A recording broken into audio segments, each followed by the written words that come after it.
I'm giving away a Sony a5000 with kit lens. It's the perfect starter camera. All this video needs is to get to 2,500 likes. When it gets to 2,500 likes, I'll end the contest, and if you have both liked and commented down below, you'll be entered in the draw and I can ship you this camera. What's going on YouTube? In today's video, we're gonna be checking out the Sony a5100. I have reviews of the a5000 and a6000 up, and if you should be picking them up in 2023. So we're gonna do the same thing with this camera here. I already know that it's substantially better than the a5000, but just pretty much in the same body, a little bit heavier. So we're gonna be diving into that. I picked this thing up on Facebook Marketplace yesterday for $150 US, so it's an absolute steal at that value. But let's figure out like what this thing can do in 2023. We'll do some sample videos, some sample photo, and then I'll just give a recommendation at the end of the video if you should be picking it up in 2023. Let's dive in. So first, let's talk about photography and why the a5100 has a lot going for it. So number one, it's an APS-C sensor that is now upgraded to a 24 megapixel sensor, which gives you a little bit more room in post for cropping. It also shoots RAW, which is really cool, so you can retain all that detail in the image, the highlights and shadows, when you want to put your own creative look on the photo in post. And I noticed in testing that I didn't love the colors that came out of this camera, so I would be editing with this camera anyway. The a5100 is really good in its autofocus performance, so it has 179 autofocus points compared to its little brother, which only had 25 autofocus points, and that was the a5000. This camera has a fully functional manual mode, and this is really important if you're just learning photography. You want to learn shutter speed, ISO, aperture, white balance. This does it all, so that's really cool. And then a pro or a con, depending on if you shoot wildlife or action. This is an upgraded frames per second burst mode, so it shoots in 6 frames per second instead of the 4 on the a5000. And let's not forget that this camera is only $200 for the camera and the lens on a used market, so that's a huge plus. So what's good about this camera in terms of video? So number one, it shoots full 1080p at 24, 30, and 60 frames per second. Also, in terms of the a5000 that only shot at 24 megabits per second, it's now double and it shoots at 50 megabits per second in better codecs. To my eye, the 60 frames per second isn't compromised at all, so it looks about the same quality as the 24 frames per second. It also has a cool record button on the back, and then it offers zebras and focus peaking as well. If you're finding value in this video, it goes a really long way if you could just like this video. 3, 2, 1. And because you did that, I'm gonna make sure I leave my free film emulation presets for Lightroom in the description below. Let's dive back in. And lastly, what's good about this camera in terms of the feature set? So number one, it has that built-in flash, which the Sony a5000 and 6000 do as well. It has a touchscreen now for shutter button and I think some focus options. Webcam functionality, so it now supports this, and I have a dummy battery in order to not waste my battery when I'm on a Zoom call. So that's kind of cool.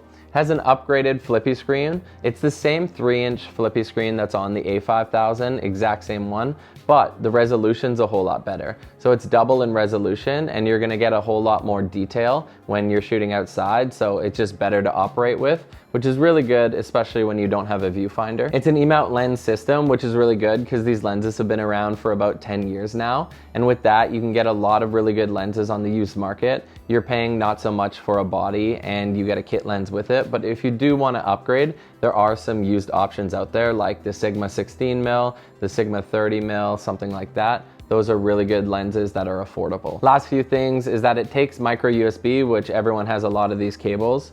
They upgraded like the texture of the camera, so it's not like that soft plastic. It now has like a spackle look to it, which I think is pretty cool.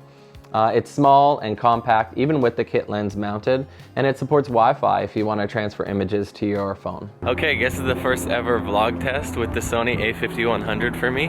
I'm using the kit lens, and it's the 16-50 optical steady shot, so it should be stabilized pretty good. Walking at a pretty good pace right now. The sun's hitting me nice, and yeah, let's see if this kit lens is vlog worthy.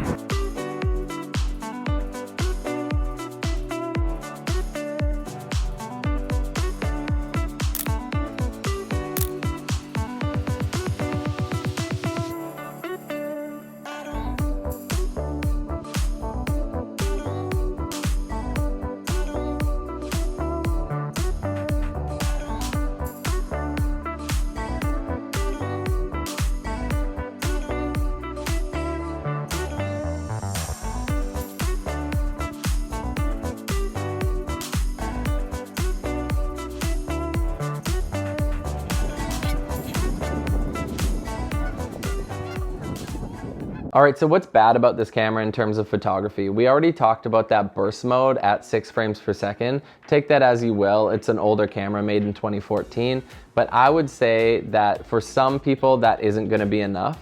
It can be noisy in low light situations, so you need to compensate for that with getting a low aperture lens. And it's good to keep this camera around 800 ISO. It's kind of scary going a little bit above in terms of noise.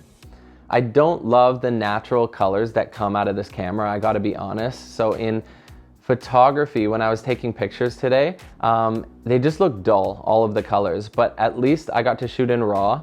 And by doing that, my edits retained so much information. So when I was editing in Lightroom, I was able to get the look that I wanted because there was so much detail in that RAW photo. So colors weren't the biggest issue to me. A huge one is that this doesn't have a viewfinder, and that could be a deal breaker for you in thinking about this camera. And I would highly suggest just going with the A6000, paying that little extra money if you absolutely need a viewfinder. Don't buy the A6000 brand new. I would just say whatever it's going for on the used market, which is around 350, 400 US dollars, maybe you can pick it up for that. Lastly, for photography, the kit lens that it comes with, I'm stoked it comes with a kit lens and it's pretty much baked into the used prices right now, but it isn't insanely sharp. So I would think about upgrading that lens as the first thing you do if you pick up the A5100. So what's bad about this camera in terms of video? Video has made leaps and bounds, like huge improvements over the last 10 years. So I can't be too judgmental on this camera. It does shoot 1080p, but it doesn't have 4K. It doesn't have in-body image stabilization, but the kit lens that it comes with does have stabilization, so that's kind of a pro. It doesn't shoot 120 frames per second, but what can we expect? And then other than that, just the video when I was testing it today, oftentimes it doesn't come out too sharp, but I wasn't completely dissatisfied. I was like, this is actually not too bad. So let's finish today with the feature set of the Sony a5100 and what's not so good about the features. So number one is battery life performance. It is pretty weak. You're gonna need to walk around with like 2 or 3 of these, especially if you're shooting video. It doesn't have a hot shoe. The last thing that I don't love about the a5100 is that small size and compactness actually comes as a detriment because ergonomically it doesn't feel great in the hand. And then also the buttons, controls, and dials can't be customized too much, so I don't love that. So what are my final recommendations for the a5100 and who is it for? So for me, I highly recommend picking it up on the used market. It's a perfect beginner starter camera for anyone looking to shoot manual. And I will say that the a5000 and a5100 on the used market are pretty much going for the same price. So try and find the a5100, and if you can only find an a5000, try and lowball them just a little bit. Last thing I'll say is don't pick up the a5100 if you know you need a viewfinder. It's not worth it to just shoot through that LCD screen, specifically if you're a photographer. So I would say try and find an a6000, and you can pick one of those up for about 350, 400 US dollars. Just a quick reminder before we go, I am giving away the Sony a5000. So all you gotta do is like and comment, and when this gets to 2,500 likes, I could be shipping this camera to you. I appreciate you being here, and we'll see you in the next one. Matty out. Peace.